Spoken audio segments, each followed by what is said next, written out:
everybody. Welcome to Story Time with Brenda. It's time for another story, and this book is a very special story. It's by Max Lucado. As you might know, he's one of my favorite authors of children's books, and this one is called You Are Special, and this is the book. Look at that picture. I wonder what that's about. Let's get started.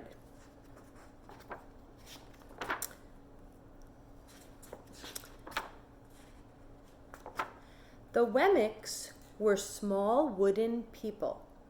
All of the wooden people were carved by a woodworker named Eli. His workshop sat on a hill overlooking their village. Each Wemmick was different. Some had big noses, others had large eyes. Some were tall and others were short. Some wore hats, others wore coats. But all were made by the same carver and all lived in the village. So these are the Wemmicks, they're called. And all day, every day, the Wemmicks did the same thing. They gave each other stickers. Each Wemmick had a box of golden star stickers and a box of gray dot stickers. Up and down the streets all over the city, people spent their days sticking stars or dots on one another. The pretty ones, those with smooth wood and fine paint, always got stars. But if the wood was rough or the paint was chipped, the Wemmicks gave dots. So it sounds like the stars were what the Wemmicks really wanted. The stars meant something good, something positive, and the dots were not so great. The talented ones got stars too. Some could lift big sticks high above their heads or jump over tall boxes. Still, others knew big words or could sing pretty songs. Everyone gave them stars. Some Wemmicks had stars all over them. Every time they got a star, it made them feel so good. It made them want to do something else and get another star. Others, though, could do little. They got dots. Because it just so happened they weren't able to do all those fancy tricks or talents. So they would get dots. Punchinello was one of these. He tried to jump high like the others, but he always fell. And when he fell, the others would gather around and give him dots. Sometimes when he fell, his wood got scratched, so the people would give him more dots. Then when he would try to explain why he fell, he would say something silly and the Wemmicks would give him more dots. After a while, he had so many dots he didn't want to go outside. He was afraid he would do something dumb, such as forget his hat or step in the water, and then people would give him another dot.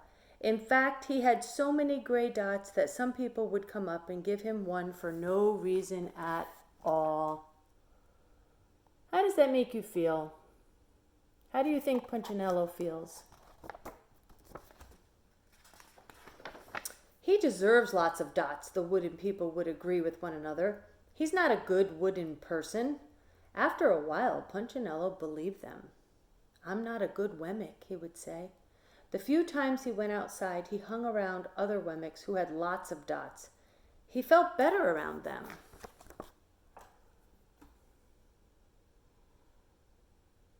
How does he look to you? Doesn't look happy. One day, he met a Wemmick who was unlike any he'd ever met. She had no dots or stars. She was just wooden. Her name was Lucia. It wasn't that people didn't try to give her stickers, it's just that the stickers didn't stick. Some of the Wemmicks admired Lucia for having no dots, so they would run up and give her a star, but the star would fall off. Others would look down on her for having no stars, so they would give her a dot. But the dot wouldn't stay, so look at her. How does she seem to you? Does she look happy or sad? She does not have any dots or stars. And there's another picture. That's the way I want to be, thought Punchinello. I don't want anyone's marks. So he asked the stickerless Wemmick how she did it. It's easy, Lucia replied. Every day I go see Eli. Eli? Yes, Eli, the woodcarver. I sit in the workshop with him. Why? Said Punchinello. Why don't you find out for yourself? Go up the hill. He's there. And with that, the Wemmick who had no stickers turned and skipped away. So now he's going to go up to that house on the hill to see Eli.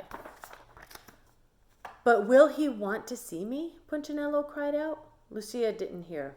So Punchinello went home. He sat near a window and watched the wooden people as they scurried around, giving each other stars and dots. It's not right, he muttered to himself, and he decided to go see Eli.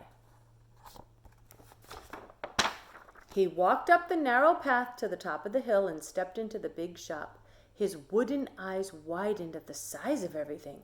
The stool was as tall as he was.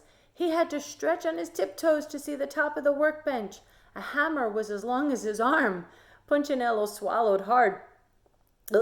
I'm not staying here, and he turned to leave. Then he heard his name. Punchinello? The voice was deep and strong. Punchinello stopped. Punchinello, how good to see you. Come and let me have a look at you. Punchinello turned slowly and looked at the large bearded craftsman. You know my name? The little Wemmick asked. Of course I do. I made you. So who does Eli make you think of? Who made you? Eli stooped down and picked him up and set him on the bench. The maker spoke thoughtfully as he looked at the gray dots. Looks like you've been given some bad marks. I didn't mean to, Eli. I really tried hard. Oh, you don't have to defend yourself to me, child. I don't care what the other Wemmicks think. You don't? No, and you shouldn't either. Who are they to give stars or dots? They're Wemmicks just like you. What they think doesn't matter, Punchinello. All that matters is what I think. And I think you are pretty special.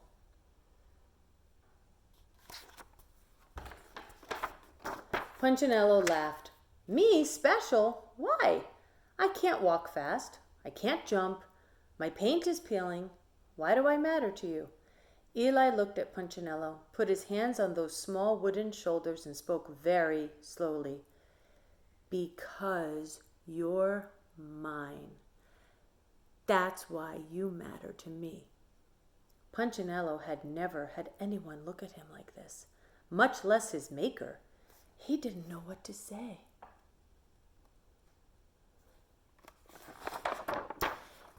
Every day I've been hoping you'd come, Eli explained. I came because I met someone who had no marks, said Punchinello. I know, said Eli. She told me about you. Why don't the stickers stay on her? The maker spoke softly. Because she has decided that what I think is more important than what they think.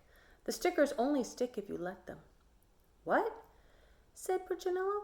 The stickers only stick if they matter to you. The more you trust my love, the less you care about their stickers. I'm not sure I understand. Eli smiled. You will, but it will take time. You've got a lot of marks. For now, just come to see me every day and let me remind you how much I care. Eli lifted Punchinello off the bench and set him on the ground.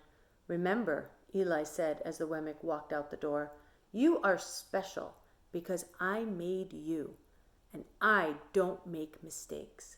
Punchinello didn't stop, but in his heart he thought, I think he really means it. And when he did, a dot fell to the ground.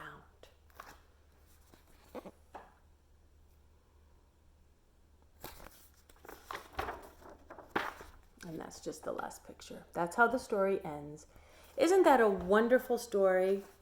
I'm hoping that maybe you can talk about this book that we just read together with your family, with your parents, or whoever you're with right now, because I think there's an important message in this story. And I hope that you realize how special and unique you are. There is no one else like you, and there's not supposed to be. And you are not supposed to do the same thing as everybody else around you. So your job is to spend time with God, your maker, and allow him to tell you how special you are, who you are, why you are here, and what his purpose is for your life.